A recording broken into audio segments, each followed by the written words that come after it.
Boa noite, irmãos.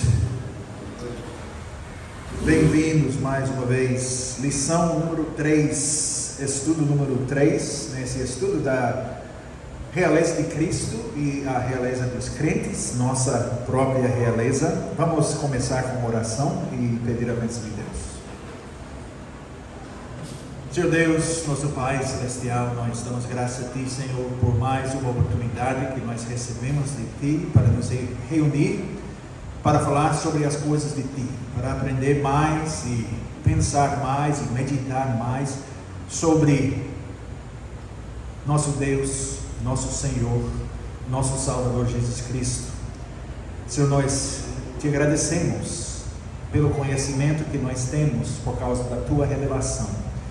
Na Tua graça, nós recebemos essa revelação.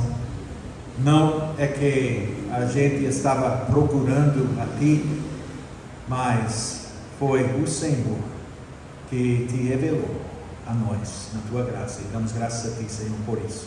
E pedimos a Tua bênção sobre esse estudo, sobre todos nós, sobre a vida de todos nós. Que tudo seja feito para a Tua glória e em conformidade com a Tua santa e perfeita palavra. Em nome de Cristo nós oramos. Amém. Amém. Okay, na semana passada nós terminamos o estudo falando e citando o Catecismo de Heidelberg, Dia do Senhor 12. E no Dia do Senhor 12 nós confessamos a realidade e o ensino bíblico sobre nosso ofício tríplice e sobre o ofício tríplice de Cristo. Cristo é nosso supremo profeta e mestre, nosso único sumo sacerdote e nosso Rei eterno. E em Cristo nós somos chamados de cristão, porque como profetas confessamos o seu nome, como sacerdotes apresentamos a nós mesmos como sacrifícios vivos de gratidão, e como reis de livre e boa consciência combatemos o pecado e o diabo nessa vida e no porvir reinar eternamente com Ele sobre todas as criaturas. Então, nessa sessão nós vamos falar com mais detalhes sobre esse ofício tríplice: profeta, sacerdote e rei. E é claro que o ponto focal desse estudo, dessa série de estudos, é a realeza, a tarefa real de Cristo e do homem. Mas ao pensar nisso, ao pensar na nossa realeza, no nosso domínio, nós temos que nos lembrar do fato de que nós temos um ofício tríplice. Não temos três ofícios distintos, três ofícios separados um do outro, mas um ofício tríplice.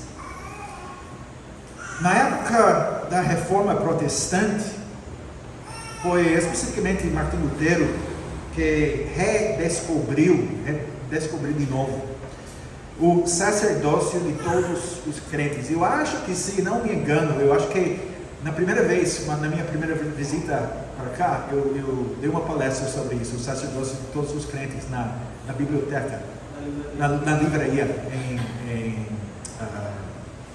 São Sebastião. Foi? Sim. Foi uma apresentação sobre essa doutrina da reforma, sobre o sacerdócio de todos os crentes. E Lutero, ele enfatizou essa bela verdade de que todos nós, todos os cristãos, participam do sacerdócio do nosso Salvador. Ele é nosso grande sumo sacerdote, e nós somos sacerdotes nele. Então, isso significa que não necessitamos de uma classe de sacerdotes na igreja que vai servir ou pode servir como mediadores entre Deus e seu povo. Todos nós cumprimos, recebemos esse ofício. Então, um versículo importante nesse contexto é 1 Timóteo, capítulo 2, e versículo 5. 1 Timóteo 2, 5.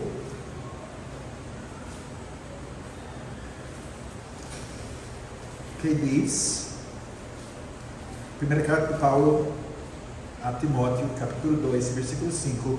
Porquanto há um só Deus e um só mediador entre Deus e os homens, Cristo Jesus, homem. Então, nós não precisamos de mediadores meramente humanos, sacerdotes da nova aliança, porque todos nós somos sacerdotes, e Cristo é o grande sumo sacerdote. Então, o sacerdócio de todos os crentes significa que a vocação que nós temos, qualquer que seja, é um chamado que nós temos, um chamado que é um chamado elevado e um chamado santo, uma vocação santa. E Lutero disse que a vocação do sapateiro, do zelador, da dona da casa, essas vocações são tão sacerdotais quanto a de um membro do clero, monge, freira, que se dedica toda a vida ao trabalho do reino, entre aspas. Então, nosso trabalho diário é realmente trabalho sacerdotal. É trabalho realizado ao serviço de Deus. Então, isso significa que todo o nosso trabalho, qualquer coisa que nós fazemos, é obra do reino. Então, não é somente o presbítero, não é somente o pastor, não é somente o missionário que funciona assim, fazendo o trabalho do reino, obras do reino, mas todos nós fazemos esses trabalhos, cumprindo o nosso mandato cultural, né? Então, isso significa que todas as nossas atividades têm uma importância eterna. É importante lembrar isso.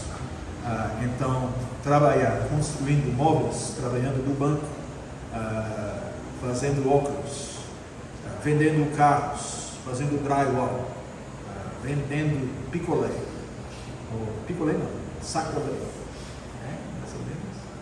fazendo construção, todas essas coisas, ensinando, preparando livros, brechó, que mais? Trabalhando como dono da casa, todas essas coisas são importantes. Estou tentando pensar no trabalho que todos vocês fazem. Então, 1 Coríntios, capítulo 10, 31,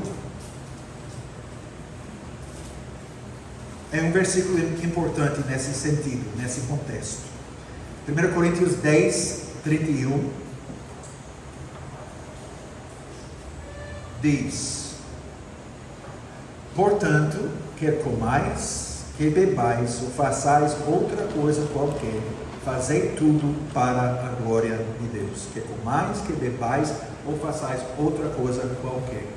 Quer escovar os dentes, faça isso para a glória de Deus. Se varar o piso, se lava a louça, qualquer coisa, faça isso para a glória de Deus. É trabalho sacerdotal. Então, eu estou focando a atenção agora um pouco sobre esse ofício sacerdotal, porque eu quero enfatizar essa natureza tríplice do ofício que nós temos. E por que destacar esse ponto? Qual é a diferença? Podemos dizer, profeta é um ofício, sacerdote é outro ofício, rei é outro ofício. Por que dizemos que é só um ofício? É porque nós podemos fazer uma distinção teórica entre o ofício real e o ofício sacerdotal de Cristo. Podemos dividir e falar sobre uma coisa ou focar a atenção em uma coisa só. Mas há muita sobreposição, podemos dizer, entre as três áreas, as esferas do ofício tríplice. E os três aspectos do ofício estão unidos em Cristo, que é um ponto importante. Por quê? Porque em Israel, ao longo da história da nação de Israel, o povo da antiga aliança de Deus, foi feita uma distinção entre os 3 ofícios e aqueles homens que os ocupavam. Então, uma distinção nítida entre esses ofícios. Então, os ofícios em Adão, na vida de Adão e Eva, antes da queda, estavam perfeitamente unidos.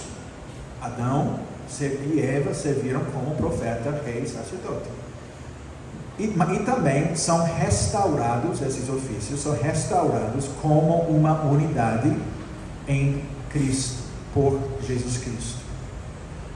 Então, o ofício real de Cristo e o ofício real do crente em Cristo não podem ser totalmente distinguidos dos ofícios de profeta e sacerdote. Todos vão juntos. Então, embora focamos na realeza, tem uma conexão íntima com o ofício do profeta, o ofício do sacerdote. O que é o significado desse ofício tríplice? O homem, quando ele caiu no pecado, ele caiu como profeta, como sacerdote e como rei, em todos os aspectos. O teólogo reformado Hermann Huxman, ele disse isso, ele disse do ponto de vista da sua vida intelectual, Adão era profeta de Deus. Do ponto de vista de sua vida voluntária, a sua vontade, ele era sacerdote. E do ponto de vista de sua vida ativa em relação ao mundo, ele era rei sobre Deus. Então, profeta, sacerdote e rei. Então, a vida intelectual, a vida da mente, a vida volitiva, a vontade, e a vida ativa, as ações da vida, as obras da vida, foram todas afetadas, impactadas pela queda no pecado. Então, o que Adão tinha que fazer nesse ofício tríplice? Então, como sacerdote, ele tinha que governar o mundo e desenvolver todas as coisas até sua plena potencialidade sob Deus. Nessa tarefa sacerdotal, as funções sacerdotais e proféticas se unem à função do ofício real também. Então, Deus criou o mundo como seu reino e a glória dessa criação deveria ser desenvolvido pelo homem no seu tríplice ofício. Isso é Hermann Huxman, de novo, o teólogo disse isso. Então, esse desenvolvimento, cumprimento da nossa vocação, o domínio, é um aspecto do nosso ofício tríplice. Então, no jardim, antes da queda, a linguagem sacerdotal é usada para descrever o trabalho do homem. Números capítulo 3, vamos olhar algumas passagens em Números 3 e 4. Então, vocês podem ler comigo para ver o uso da linguagem sacerdotal.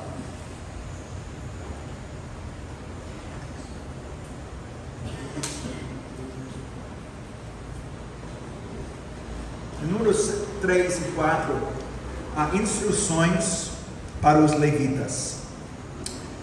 E antes de ler essas passagens de Números 3 e 4, eu vou ler Gênesis 2:15, vocês podem escutar. Tomou, pois, o Senhor Deus ao homem e o colocou no jardim do Éden para o cultivar e o guardar. Bom, agora talvez você está pensando o que isso tem a ver com o sacerdote ou o trabalho sacerdotal. É importante porque na nossa maneira de falar, nossa linguagem, realmente não diz muito cultivar e guardar.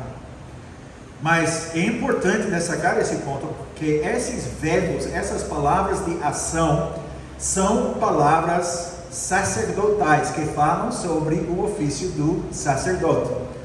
Então, Números capítulo 3, 6 a 8, diz isso.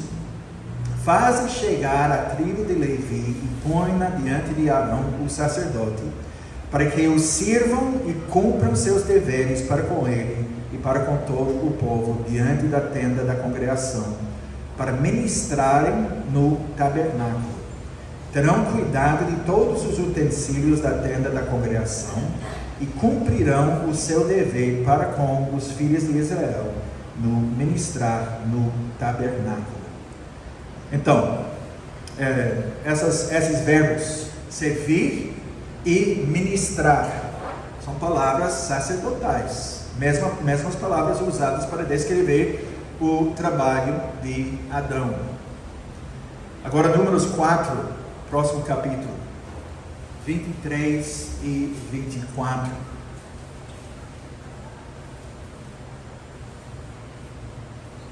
Números 4, 23 a 24.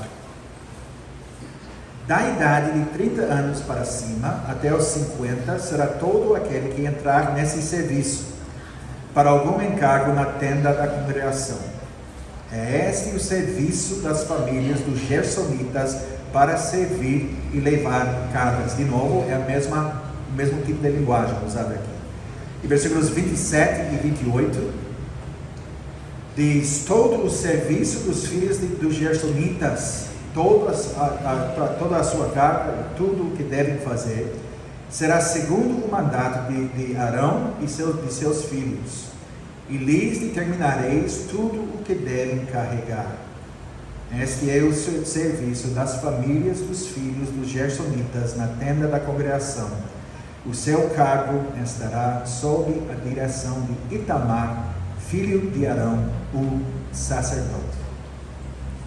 Então, o trabalho de Adão e Eva no jardim do Éden foi trabalho sacerdotal.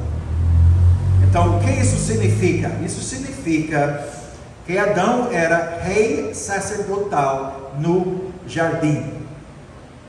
Então, o jardim era o santuário de Deus no mundo, o templo do mundo, podemos dizer, antes da queda.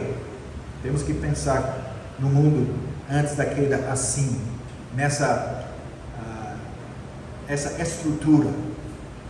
Então, foi no jardim onde o Senhor se encontrou com o homem. Então, Adão reconheceu o som do Senhor no jardim. Então, obviamente, ele experimentou isso. E o serviço do homem no jardim, o santuário, o templo do mundo antes da queda, o serviço do homem era um serviço sacerdotal, guardar e servir no santuário. Então, temos que pensar no desenvolvimento ao longo da história do tabernáculo, do templo. Tabernáculo e templo foram construídas conforme o padrão do jardim do Éden. E dá para ver no simbolismo, ao longo dos relatos e instruções sobre a construção do tabernáculo e do templo, dá para ver que o simbolismo tem tudo a ver com o jardim. Então, seguindo o padrão do jardim, e o padrão do jardim que foi realmente uma representação do céu, da morada de Deus. Então, o serviço dos sacerdotes nessas réplicas terrenas do santuário celestial era um reflexo do serviço original de Adão, ou pelo menos o que esse serviço deveria ser no jardim. Então, o ofício de Adão, o ofício que foi dado, o ofício tríplice, sacerdote, profeta e rei. E a realeza de Adão era uma realeza sacerdotal. O sacerdócio de Adão era um sacerdócio real. Houve essa conexão entre esses aspectos do ofício. Mas nós sabemos da história da redenção, a história da queda, dos resultados da queda. Em vez de se oferecer como sacrifício vivo de gratidão a Deus, em vez de consagrar seu ambiente e guardar e manter o jardim, como deveria fazer como sacerdote no seu trabalho sacerdotal, o homem permitiu que a maldade entrasse na forma da serpente. Então, teria sido o trabalho do sacerdote proteger o jardim e proibir a entrada da serpente, mas ele não fez isso. Então o homem escolheu dar ouvidos às mentiras da serpente, em vez de se submeter humildemente ao seu Senhor. Em vez de viver seu chamado profético, em vez de falar a verdade do Senhor à serpente, quando ele entrou no santuário, ele entrou como um falso profeta, ele estava pregando a mentira em vez da verdade. Em vez de fazer isso, Adão acreditou na falsa profecia que ele disse que ele certamente não morreria. Então, o falso profeta estava dando falsas profecias. Que também disse que ele seria como Deus, que ele conheceria o bem e o mal. Mais uma vez, conhecimento do bem e do mal. Mas vamos ouvir um pouco sobre isso também, o significado disso. Então, o homem, profeta, sacerdote e rei, decidiu que ele mesmo deveria ser capaz de determinar por si mesmo o que é bom, o que é bem e o que é mal, em vez de se submeter o seu entendimento à avaliação de Deus sobre o que é certo e o que é errado. Então, Adão recebeu autoridade. Deus deu a Adão autoridade. Mas em vez de exercer essa autoridade que lhe havia sido confiado por Deus, essa autoridade verdadeira, autoridade delegada, autoridade exercida por alguém que está sob autoridade, ele abdicou da sua responsabilidade e ele se submeteu à falsa realeza do tentador, do maligno, da serpente. Por quê? Foi por causa do seu desejo de ser rei nos seus próprios termos. Ele queria fazer as regras e seguir os seus próprios passos e ser rei nos seus próprios termos. Então essa frase, essa expressão, conhecimento do bem e do mal, vocês conhecem essa frase porque descreve essa árvore proibida no meio do jardim, a árvore do conhecimento do bem e do mal.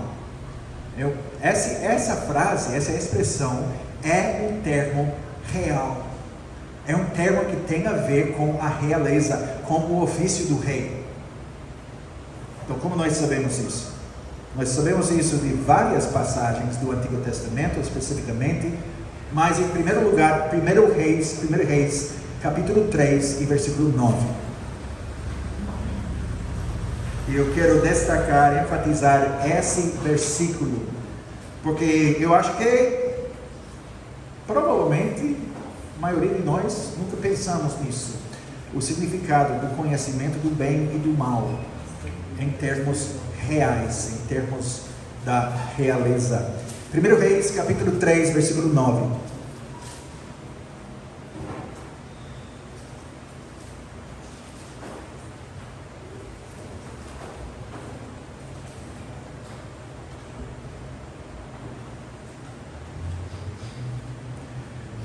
O primeiro livro dos Reis, 3 e 9. Dá, pois, ao teu servo, então Salomão está falando aqui, orando, dá, pois, ao teu servo coração compreensivo para julgar a teu povo, para que prudentemente discirna entre o bem e o mal, pois quem poderia julgar a este grande povo? Então, para discernir entre o bem e o mal. Também há pelo menos duas outras passagens que eu não citei aqui, mas um dos profetas, eu acho que Isaías, fala sobre isso, numa passagem de Isaías, falando sobre uma criança que não chegou ao tempo de conhecer o bem e o mal, que fala sobre a maturidade. Então, há essa conexão com realeza, com o ofício do rei. O rei tem que conhecer a diferença ou distinguir entre o bem e o mal. Então, o que aconteceu na queda, podemos descrever a queda nessa maneira. Adão estava buscando a plenitude da sua realeza antes que chegasse seu tempo. Pense nisso. Talvez tivesse chegado o dia em que Adão e Eva teriam sido convidados a comer do fruto da árvore do conhecimento do bem e do mal. Pode ser uma provação, um período de provação. Depois disso, eles seriam permitidos a comer o fruto dessa árvore. Não sabemos com certeza, mas parece razoável. Adão não queria esperar até que tivesse adquirido a maturidade necessária para comer, porque Adão foi criado como adulto, homem adulto, mas ele não tinha maturidade, ele não tinha experiência, ele tinha muito para aprender.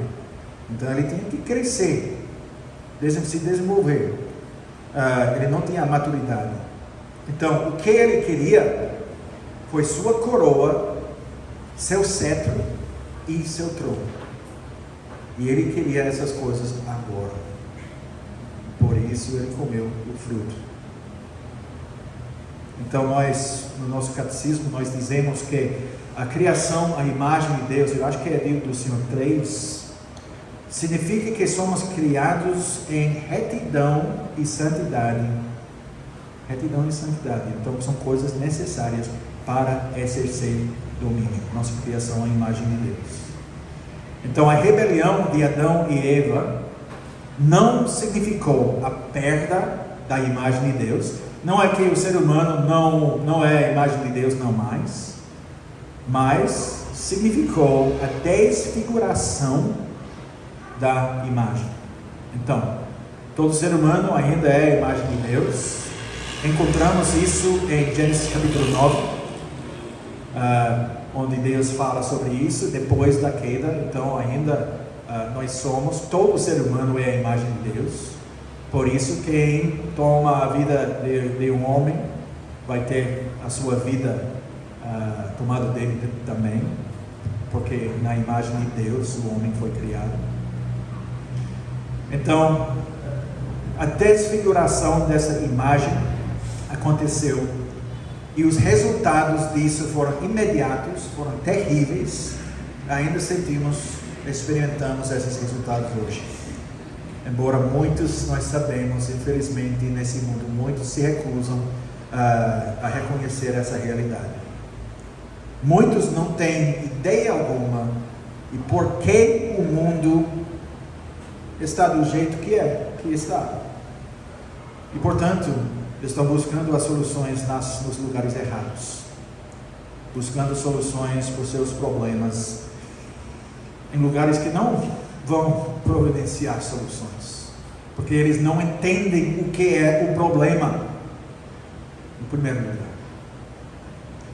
Então, os resultados da queda, nós lemos os resultados em termos do ofício tríplice, do reinado, da realeza do homem, ao homem criado à imagem de Deus. O que nós vemos nos primeiros capítulos de Gênesis? E nós vamos olhar algumas passagens, se vocês podem seguir, em Gênesis capítulo 4. São histórias que são bem conhecidas. A história de Caim e Abel, Caim sendo o primeiro assassino. Gênesis 4, versículo 8. Diz Caim a Abel, seu irmão: vamos ao campo. Estando eles no campo, sucedeu que se levantou Caim contra Abel, seu irmão, e o matou. Então, o primeiro assassino e a sentença, Gênesis 4, versículo 12. Quando lavrares o solo, não tirará ele a sua força, serás fugitivo e errante pela terra. Então, a sentença pronunciada por Deus, a punição. E ele Caim se tornou construtor de uma cidade. E esse ponto é importante. Gênesis 4, 17. Embora sendo punido ao viver como fugitivo e errante pela terra, ele ainda construiu uma cidade. Gênesis 4, 17. E coabitou Caim com sua mulher. Ela concebeu e deu à luz a Enoque. Caim edificou uma cidade e lhe chamou Enoque, o nome do seu filho. Então, Caim sendo o primeiro para construir uma cidade. Na linha de Caim é Lameque e os filhos dele, os 3 filhos dele. Lameque era polígamo. Lameque tomou 4:19. Lameque tomou para si 2 esposas. O nome de uma era Ada, a outra se chamava Zilá. E ele, tirano, um líder tirânico, totalitário, ditador, podemos dizer, tirano vingativo. Versículos 23 e 24, ele diz em orgulho: matei um homem porque ele me feriu, e um rapaz porque ele me pisou. 7 vezes se tomará vingança de Caim, de Lameque, porém 70 vezes 7. Eu sou o homem. Então, ele está exercendo domínio de uma maneira completamente errada. É o resultado da queda. Então, o que aconteceu com o ofício tríplice? Como profeta, sacerdote e rei? Tudo bagunçado. Fracasso completo. E os filhos de Lameque, eles eram inovadores culturais. Nós vemos nos seguintes versículos, 20 a 22, capítulo 4. Jabal, Jubal, Tunucaí. Jabal, o pai dos que habitam em tendas e possuem gado. Jubal, pai de todos os que tocam harpa e flauta, os músicos, então as artes. Tunucaí, artífice e todo instrumento cortante de bronze e de ferro. Então trabalham em metais. Então esses trabalhos culturais, desenvolvendo o mundo. Então eles pareciam estar exercendo domínio, né, sobre a terra, mas não fizeram isso como reis sacerdotais de Deus, nem perto disso. Então o que eles estavam fazendo? Eles estavam construindo a cidade do homem e não a cidade de Deus. Então, à medida que a cultura se desenvolveu, a humanidade se afastou cada vez mais do propósito para o qual havia sido criada. Então, a humanidade saindo completamente dos propósitos de Deus, desenvolvendo, sim, fazendo obras culturais, sim, mas fazendo isso contra a realidade criada por Deus e o propósito de Deus no ofício tríplice. E o que aconteceu? Ainda viajando no caminho de Gênesis, capítulo 6, versículo 5, antes do dilúvio. Então essas histórias são bem conhecidas, mas é muito bom revisar nesse contexto para ver como as coisas estão progredindo ou deformando, podemos dizer. Gênesis 6, 5.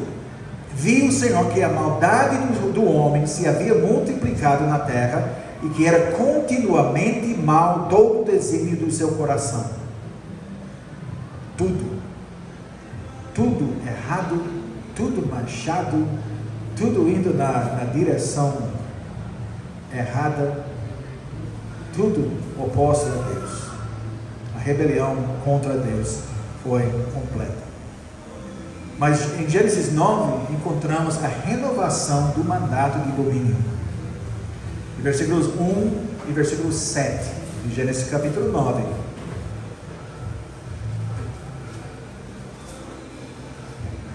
Versículos 1 e 7 de Gênesis 9. Abençoou Deus a Noé e a seus filhos e lhes disse: sede fecundos, multiplicai-vos e enchei a terra. Então essas palavras são palavras familiares, né? São palavras conhecidas, porque é exatamente a mesma coisa que Deus disse sobre Adão, como um mandato. E de novo, versículo 7, o mandato dado diretamente, mas sede fecundos e multiplicai-vos, povoai a terra e multiplicai-vos nela. Toda essa repetição mostra a importância disso, a renovação do mandato cultural. Mas, de novo, o que aconteceu? Gênesis 11. O que encontramos em Gênesis 11? A história de quê? Alguém sabe?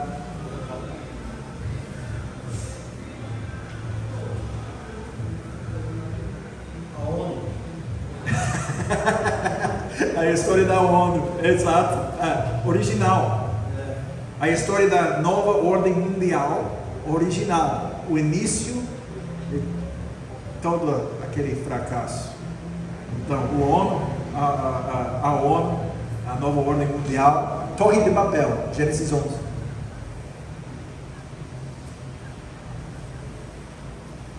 Então, os homens, o que acontece? Os homens recusam cumprir o mandato de domínio que Deus os deu. Como? Versículo 4, Gênesis 11, versículo 4. Disseram esses homens, reunidos lá, Sinai, disseram: vinde, edifiquemos para nós uma cidade e uma torre, cujo tope chegue até os céus, e tornemos célebre o nosso nome, para que não sejamos espalhados por toda a terra.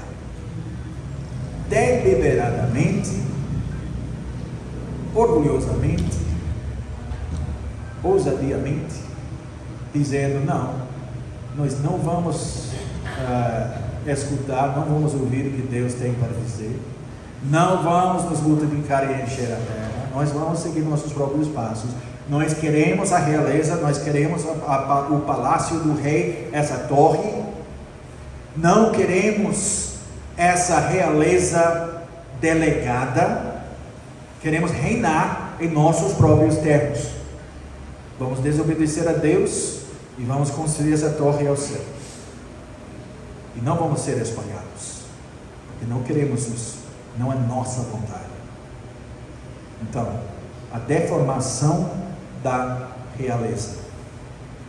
Então, domínio nesse mundo caído, domínio foi esquecido e corrompido. O homem pecador se recusa a reconhecer que sua autoridade é autoridade delegada. Ele se recusa a invocar o nome do Senhor. Ele escolhe, em vez disso, o caminho de rebelião, de auto-engrandecimento. Mas também nós sabemos a história. Deus intervém na história.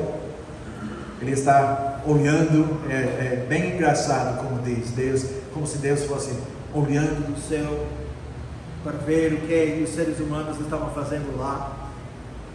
Ele desceu em julgamento sobre eles, que mostra a diferença entre Deus e o ser humano. Esses seres humanos, essas formigas, estão construindo essa colina, torre para o céu. Deus está olhando da cima e vendo.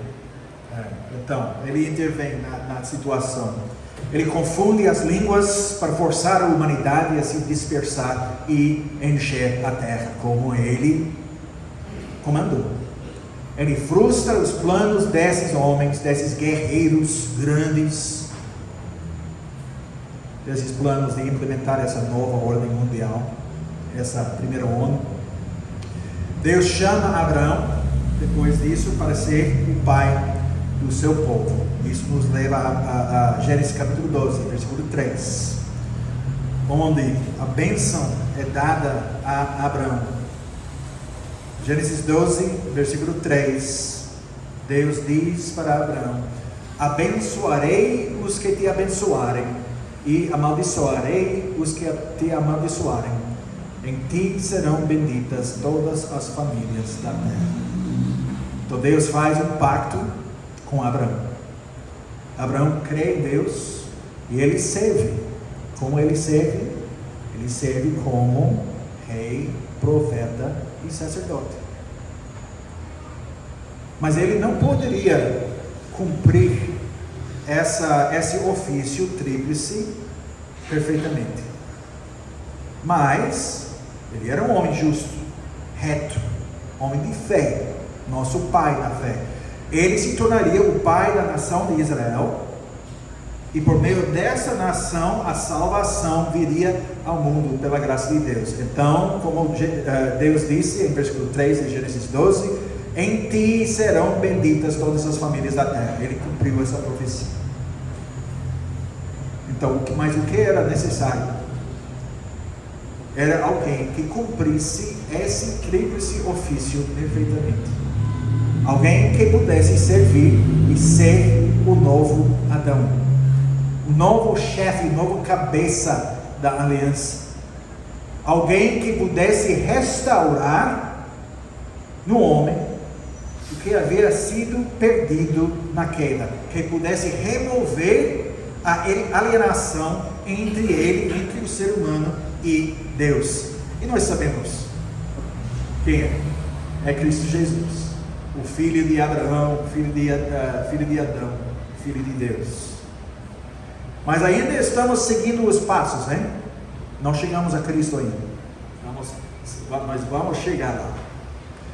Mas temos que pensar, o que aconteceu depois de Abraão com seus filhos? Foi a renovação da aliança, né? O relacionamento pactual entre Deus e seu povo. Êxodo capítulo 19, versículo 5 e 6. Uma passagem bem importante que vai voltar 4 vezes no Novo Testamento.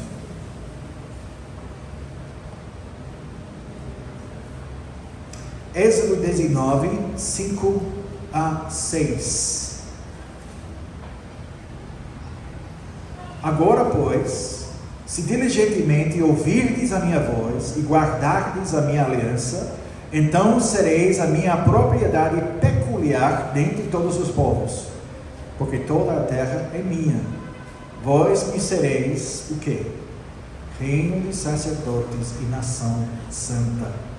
Então essa frase, reino de sacerdotes, muito importante, e nação santa, são essas as palavras que falarás aos filhos de Israel. E agora, rapidamente, eu vou citar 4 textos do Novo Testamento. Eu não vou esperar vocês encontrar na Bíblia. 1 Pedro 2, versículo 9. Vós, porém, sois raça eleita, sacerdócio real, nação santa, povo de propriedade exclusiva de Deus. Então é praticamente uma citação de Êxodo 19. A fim de proclamardes as virtudes daquele que vos chamou das trevas para a sua maravilhosa luz. Então, raça eleita, sacerdócio real, nação santa, povo de propriedade exclusiva, peculiar de Deus. Agora 3 versículos em Apocalipse. 1, versículo 6. E nos constituiu reino, sacerdotes para o seu Deus e Pai. A Ele a glória e o domínio pelos séculos dos séculos. Amém. Apocalipse 5, versículo 10. E para o nosso Deus o constituíste reino de sacerdotes, e reinarão sobre a terra. Então, reino e sacerdotes. E, finalmente, Apocalipse capítulo 20, versículo 6. Bem-aventurado e santo é aquele que tem parte na primeira ressurreição. Sobre esses a segunda morte não tem autoridade. Pelo contrário, serão que sacerdotes de Deus e de Cristo. Então, sacerdotes, e reinarão com ele os 1000 anos. Sacerdotes e reis, sacerdotes reais, reis sacerdotais. Então nós vamos ouvir em algumas semanas, se Deus quiser, mais sobre Apocalipse 20, versículo 6, um sermão na série. Mas só para dizer aqui, sem dar muito spoiler do sermão, eu vou dizer que esse versículo está falando sobre a realidade presente, o que nós experimentamos hoje. Nós temos parte na primeira ressurreição. Sobre nós a segunda morte não tem autoridade, E agora nós somos sacerdotes de Deus e de Cristo e nós estamos reinando com Ele. Agora,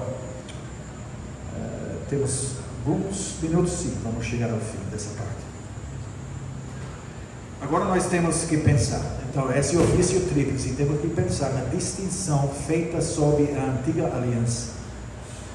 Porque havia certas atividades sacerdotais que o rei não foi permitido realizar. Então, coisas que o rei não podia fazer. O exemplo central disso é o exemplo do rei Uzias.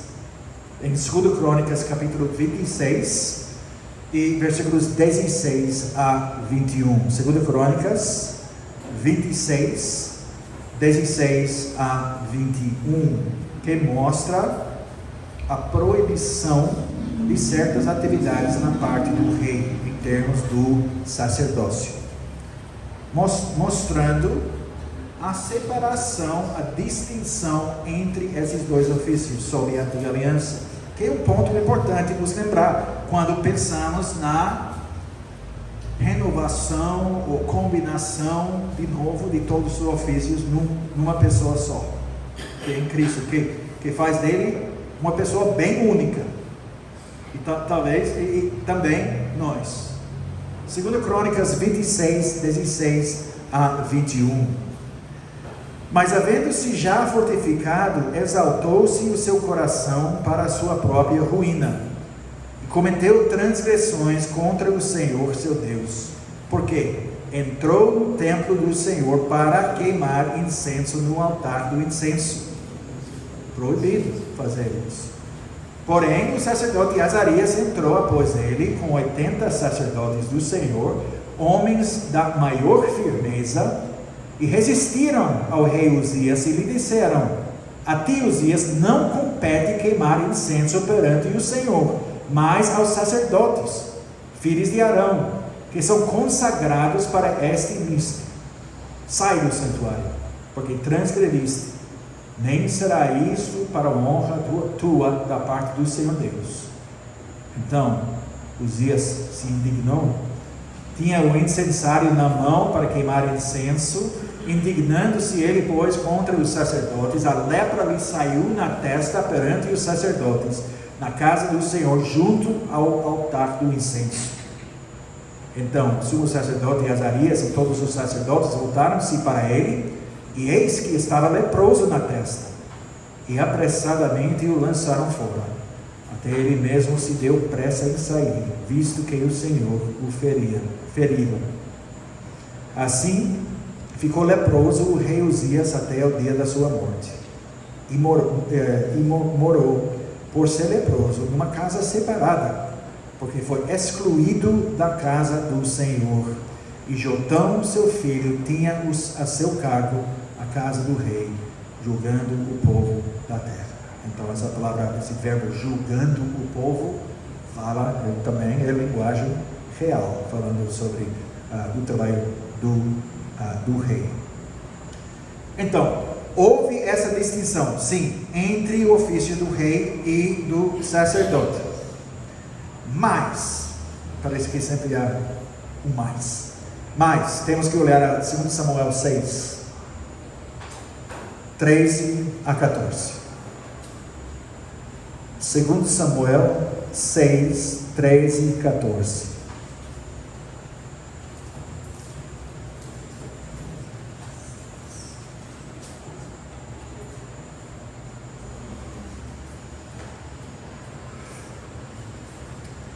Segundo Samuel 6, 13 e 14, a palavra de Deus diz aqui: sucedeu que, quando os que levavam a arca do Senhor tinham dado 6 passos, então essa passagem está falando sobre a volta, o retorno da arca do Senhor a Jerusalém, Davi levando a arca para Jerusalém.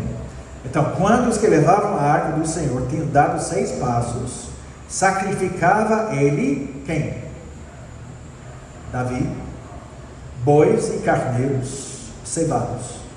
Davi dançava com todas as suas forças diante do Senhor, e estava cingido de uma estola sacerdotal de linho. Então, por que o texto menciona isso? Diz que o rei estava dançando, então foi uma vergonha. A esposa dele foi envergonhada por esse comportamento de Davi, que foi tão horrível, não foi digno do rei. Mas também ele estava cingido de uma estola sacerdotal de linho. Ele estava sacrificando, dançando, adorando e usando uma estola de linho. Então, mostra que houve algum... então, com Davi, com certeza, ele estava cumprindo os deveres do sacerdote e do rei ao mesmo tempo. Então, usando a roupa do sacerdote, fazendo sacrifícios, adorando, liderando o povo na adoração nessa ocasião. Então, que também mostra que Davi serve como um tipo, uma sombra de Cristo que viria, profeta, sacerdote e rei. Mas o último ponto que nós vamos ver esta noite é o sacerdócio real de Melquisedeque, porque até agora não falamos sobre isso. Falamos sobre o sacerdócio real de todos os crentes, o sacerdócio real de Adão, dos filhos de Adão, descendentes de Adão, de Abraão, de Israel, de Davi. Mas agora nós temos que focar a atenção em Melquisedeque, que nós encontramos a história dele em Gênesis capítulo 14, 18 a 20. Gênesis 14, 18 a 20.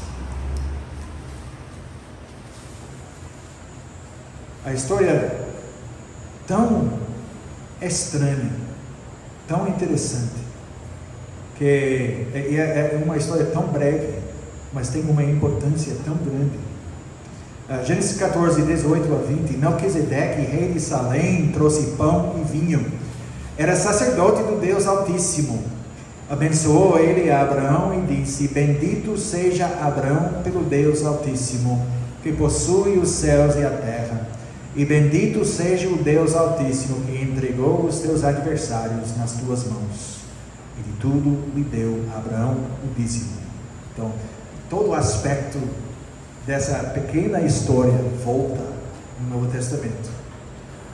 Então, Melquisedeque era rei de Salém, rei da paz, era sacerdote do Deus Altíssimo.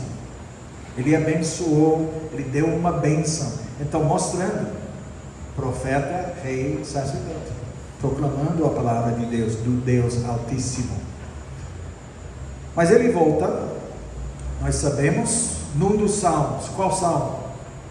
Alguém sabe? Melquisedeque, ele volta em qual salmo?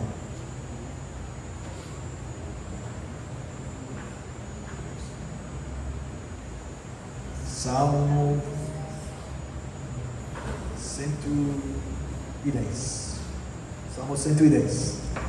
E vamos ler Salmo 110, porque é como a ponte entre Gênesis 14 e o Novo Testamento, que conecta a história original com o cumprimento da história. Então, é um salmo messiânico, um salmo real. Salmo 110, a palavra de Deus diz: disse o Senhor ao meu Senhor: assenta-te à minha direita, até que eu ponha os teus inimigos debaixo dos teus pés. O Senhor enviará de Sião o cetro do seu poder, dizendo: domina entre os teus inimigos. Apresentar-se-á voluntariamente o teu povo no dia do teu poder, com santos ornamentos, como o orvalho emergindo da aurora. Serão os teus jovens. O Senhor jurou e não se arrependerá. Tu és sacerdote para sempre, segundo a ordem de Melquisedeque.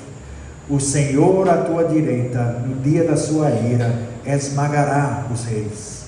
Ele julga entre as nações, enche-as de cadáveres, esmagará cabeças por toda a terra. de caminho, bebe na torrente e passa de cabeça erguida. Então, essa figura messiânica, ele será sacerdote para sempre, eternamente, seguindo a ordem de Melquisedeque, não a ordem dos levitas, mas de Melquisedeque, esse homem único. E também ele vai reinar, ele vai ter o cetro do poder, ele vai servir como rei e sacerdote, e ele vai derrotar completamente seus inimigos. São todas as boas novas aqui, sobre o poder, a autoridade de Cristo, do rei. Então, Hebreus capítulo 4, 14 a 16.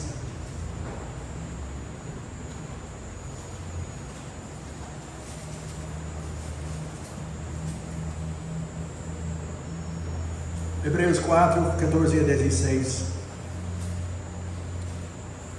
E depois disso vamos olhar a mais uma passagem, a última passagem de Hebreus 10. Mas primeiro, Hebreus 4, 14 a 16. Tendo, pois, a Jesus, o Filho de Deus, como grande sumo sacerdote que penetrou os céus, conservemos firmes a nossa confissão, porque não temos sumo sacerdote que não possa compadecer-se das nossas fraquezas. Antes foi ele tentado em todas as coisas, a nossa semelhança, mas sem pecado. Acheguemo-nos, portanto, confiadamente junto ao trono da graça, a fim de recebermos misericórdia e acharmos graça para socorro em ocasião oportuna. Filho de Deus, grande sumo sacerdote. Também essa fala sobre o trono da graça. Hebreus 10, 11 a 12. Diz: ora, todo sacerdote se apresenta dia após dia a exercer o serviço sagrado e a oferecer muitas vezes os mesmos sacrifícios que nunca, jamais podem remover pecados. Jesus, porém, tendo oferecido para sempre um único sacrifício pelos pecados, o que ele fez? Ele assentou-se à destra de Deus. Essa posição real. O sacrifício, quem faz o sacrifício, o sacerdote e o rei. E as outras passagens bem conhecidas na carta aos Hebreus também, que falam sobre o Melquisedeque e sobre Cristo como o cumprimento desse sacerdócio de Melquisedeque e sacerdócio real. Bom, essa é a conclusão dessa parte sobre o ofício tríplice. Então nós falamos nas últimas, realmente estamos colocando o fundamento no seu lugar das coisas que vêm, né? Nós falamos sobre por que temos que responder essa pergunta: por que Cristo tinha que ser rei? Porque ele tinha que chegar nesse mundo, encarnar como rei. Então estamos vendo isso. Por quê? Porque ele tinha que ser o novo Adão. Ele tinha que ser o sacerdote real e o rei sacerdotal, para fazer o que Adão não fez, o que Abraão não fez, o que Israel não fez, e ele faria, e o que nós agora fazemos nele. Então aqui é realmente o centro da questão dessa